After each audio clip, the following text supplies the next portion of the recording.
वक्फ bill के खिलाफ आज प्रदर्शन है दिल्ली के जंतर मंतर पर। धरना प्रदर्शन या मुस्लिम पर्सनल लॉ बोर्ड ये प्रदर्शन करेगा। आपको बता दें विपक्षी पार्टी के नेता भी शामिल होंगे।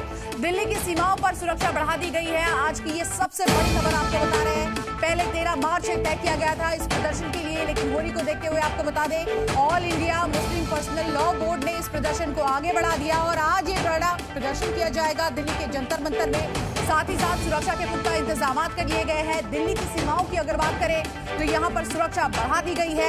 साथ ही साथ बड़ी खबर यह है कि विपक्षी पार्टियों के नेता भी इस प्रदर्शन में शामिल होंगे और अब देखना होगा कि कौन कौन से नेता इस प्रदर्शन में शामिल होते हैं, कौन कौन से बड़े चेहरे यहाँ पर नजर आते हैं। वहीं वक्फ बिल को लेकर मुसलमानों के बीच खुद ही दरार दिख रही है। इस पर ओवैसी और मौलाना बरेलवी के बीच जुबानी जंग तेज हो गई है। एक तरफ ओवैसी जैसे नेता इसे हथियार बनाकर माहौल गरमाना चाहते हैं, तो दूसरी ओर मौलाना शहाबुद्दीन जैसे लोग इसे बेवजह का हंगामा बता रहे हैं। अब तो खबर को तोड़ देंगे, खबरों को तोड़ देंगे। मैं बोल रहा था आपको वक्फ का कानून बनेगा, कब्रिस्तान तोड़ेंगे, मस्जिदों को छीनेंगे, दरगाहों को छीनेंगे, इवैक्यू प्रॉपर्टीज जो वक्फ है वो छीन लेंगे। हमारे मुखालिफिन जज्बाती तकरीर कर रहे। अरे भाई, जज्बाती तकरीर करना नहीं, सच्चाई को बयान करना। अब खबरों को भी तोड़ने की बात कर रहे हैं। MIM के अध्यक्ष असदुद्दीन ओवैसी साहब भी यही कहते हैं कि वक्फ संशोधन बिल से मस्जिदों और मदरसों को खतरा है। तो मैं इन दोनों को, बोर्ड को और ओवैसी साहब को बताना चाहता हूं कि वो हिंदुस्तान के पड़ोसी देश पाकिस्तान, अफगानिस्तान, बांग्लादेश चले जाएं। भारत सरकार से कहूंगा कि इनको वीजा दे दें और ये जाके वहां पर देखें, पाकिस्तान की सूरत हाल को देखें।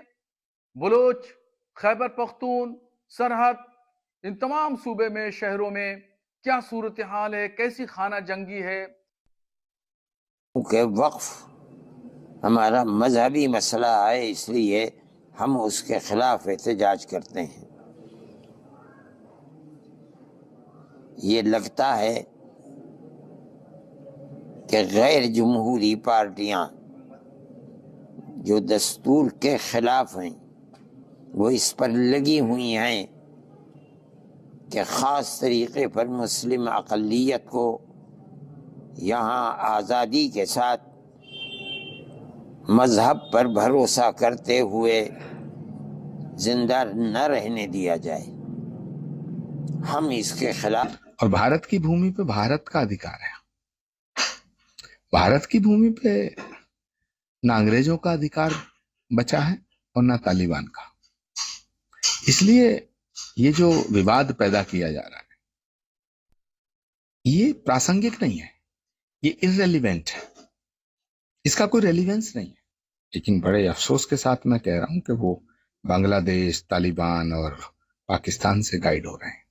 ये मुल्क के लिए ठीक नहीं है। वो हिंदुस्तान के मुसलमानों को गुमराह कर रहे हैं। इसलिए मैं all India Muslim personal law board के जिम्मेदारों से गुजारिश करना चाहता हूं कि भारत के मुसलमानों को भारत से अलग करने की साजिश ना करें। तो इन दो बड़ी खबरों पर महा कवरेज जी न्यूज की आप देख रहे हैं। हमारे तमाम सहयोगी हमारे साथ इस वक्त जुड़ गए हैं। आपको बता दें नागपुर से हमारे साथ अमर खान, औरंगाबाद से विशाल, इसी के साथ साथ हमारे साथ सुमंत कुमार जंतर मंतर से, देवेश कुमार गाजीपुर बॉर्डर से और साथ ही साथ देवेंद्र भारद्वाज भी जुड़ गए हैं गुड़गांव बॉर्डर से। भूपेश है, देश भर से तमाम रिपोर्टर्स हमारे साथ इस वक्त जुड़े हैं। एक बड़ी टीम जी न्यूज की ग्राउंड जीरो पर मौजूद है। इन तमाम चेहरों को आप देख सकते हैं जो कि पल पल की अपडेट देंगे। और सीधे सबसे पहले रुक करते हैं सुमंत कुमार का जंतर मंतर से। सुमंत, किस तरह की सुरक्षा व्यवस्था वहां पर की गई है, क्योंकि आप देखिए तमाम विपक्षी दल के नेता भी आज वहां आने की संभावना जताई जा रही है। बिल्कुल, देखिए निश्चित रूप से all India Muslim personal law board की तरफ से इस प्रोटेस्ट कॉल वक्फ अमेंडमेंट बिल के खिलाफ किया गया। और आप तस्वीरें देखिए कि किस तरह से सुबह से ही यहाँ पे देश के अलग अलग इलाकों से जो मुस्लिम समाज के लोग हैं वो यहाँ पे आने शुरू हो गए हैं। और जो जहाँ तक पॉलिटिकल पार्टीज की बात है, मैं बता दूं कि चूंकि संसद का सत्र चल रहा है तो all India Muslim personal law board की तरफ से ये दावा किया जा रहा है कि ज्यादातर जो विपक्षी पार्टियां हैं उन विपक्षी पार्टियों का समर्थन इस कॉल को है। साफ तौर से आपने देखा कि स्टैंड साफ है कि जिस तरह से सरकार इस बिल में अमेंडमेंट कर रही है। इनका दावा, इन लोगों का ये कहना है कि इससे मुस्लिमों के हुकूक छीने जा रहे हैं, उनके हक छीने जा रहे हैं, संपत्तियां छीनी जा रही। कुछ लोग हैं, इनसे बात कर लेते हैं। क्या नाम है आपका? मेरा नाम मोहम्मद आकिब है। आकिब, कहाँ से आए हैं आप? हम मुजफ्फरनगर से आए हैं। मुजफ्फरनगर से। क्यों आज ये प्रोटेस्ट जो आप लोग कर रहे हैं, क्या मकसद है इसका, क्यों प्रोटेस्ट कर रहे हैं? मकसद यही है कि जो सरकार ने काला कानून पास किया है औकाफ के खिलाफ, हम इसी को जो है वापस, सरकार इस कानून को वापस ले, इसलिए हम ये प्रोटेस्ट कर रहे हैं। ये इन्होंने कहा कि ये काला कानून है। सरकार कह रही है कि भाई इससे ट्रांसपेरेंसी आएगी वक्त की जो प्रॉपर्टी है, वक्त की संपत्तियों के रख रखाव, वित्तीय लेन देन में। तो ये जो कह रहे हैं काला कानून कैसे है, क्यों है? सरकार ने अभी तक भला तो कहीं पे किया नहीं, ना कोई इस तरह को मसला किया, बल्कि जब भी कोई विकास का मसला आता है और लोग इसके ऊपर आवाज उठाते हैं तो सरकार ऐसे मुद्दे लाकर डाल देती है। सरकार हर तरीके से बिल्कुल फेल हो चुकी है। क्या सरकार का ये तर्क कि इससे वक्त के प्रॉपर्टी के रखरखाव में, वक्त में वित्तीय लेन देन में पारदर्शिता आएगी, आप सहमत नहीं है? ज्वाइंट पार्लियामेंट्री कमेटी बनी, संसद के सामने मामला आया, लेकिन उनकी किसी की बात मानी कहाँ गई? इनको सबको रद्द कर दिया गया है। बिल्कुल सुमन, सरकार ही अपनी मनमानी जो चला रही है, हम इसको किसी भी सूरत में बर्दाश्त नहीं करेंगे, ना पास होने देंगे। बिल्कुल, देखिए साफ तौर से संदेश है जंतर मंतर से कि किसी भी सूरत में इस बिल को पास नहीं होने देंगे। सरकार की जो नीयत है वो बहुत साफ नहीं है और साफ तौर से कह रहे हैं कि ये जो कानून है वो बिल्कुल मुस्लिम समाज के खिलाफ है और इसी वजह से। जी जल्दी से आप कुछ कहना चाहते हैं, संक्षेप में बताइए। मैं कहना चाहता हूँ, आपने कहा है कि इनकम बढ़ जाएगी, किसानों की कहाँ दो, इनकम में पारदर्शिता आएगी। हाँ, किसानों की कितनी इनकम बढ़ गई है, किसान जो है हर रोज मर रहे हैं।